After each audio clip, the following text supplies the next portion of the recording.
Di sini teman, di sana teman, di mana-mana kita berteman. Tak ada musuh, tak ada lawan, semua yang saling menyayangi. Tidak ejek-ejekan, tidak pukul-pukulan, saling tolong-menolong antar teman. Tidak ejek-ejekan, tidak pukul-pukulan, saling tolong-menolong antar teman. Assalamualaikum warahmatullahi wabarakatuh.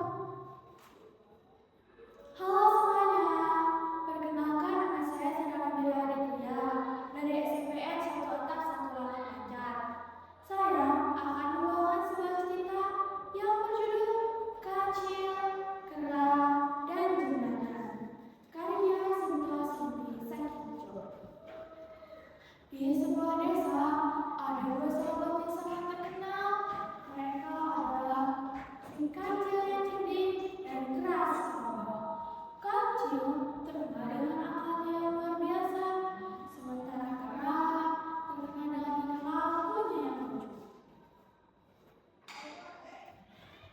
Pada suatu pagi, ayah berkata lantas sekali, "Oh, dan si Kancil sedang berjalan dengan senyuman lebar di wajahnya. Tiba-tiba, si Kancil melihat seekor kera sedang duduk di atas pohon.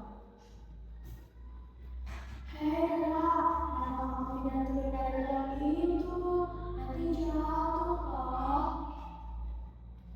"Ngapain aku harus turun dari pohon ini? Lebih baik di sini.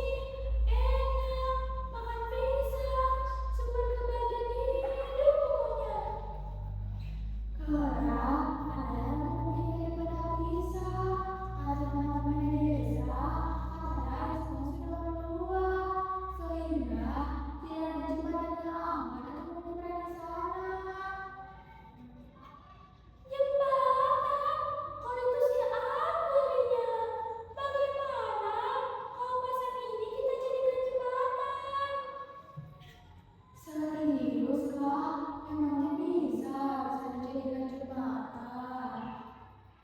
"Serius Kancil, aku lihat di televisi. Masuk hujan di hutan. Pisang itu bisa kita jadikan bahan bangunan." Dengan sedikit bingung, Kancil pun hanya setuju kepada Kera. Kancil segera pergi mencari bahan yang lebih masuk akal, sementara Kera tetap bergantung pada rencana besarnya. Tak lama kemudian, Kancil kembali dengan bambu dan kayu. "Kera, ayo kita bangun jembatan menggunakan bambu dan kayu."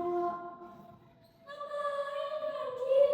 Memangnya bambu dan kayu bisa mengikuti aliran sungai yang berliku-liku? Pisang itu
bisa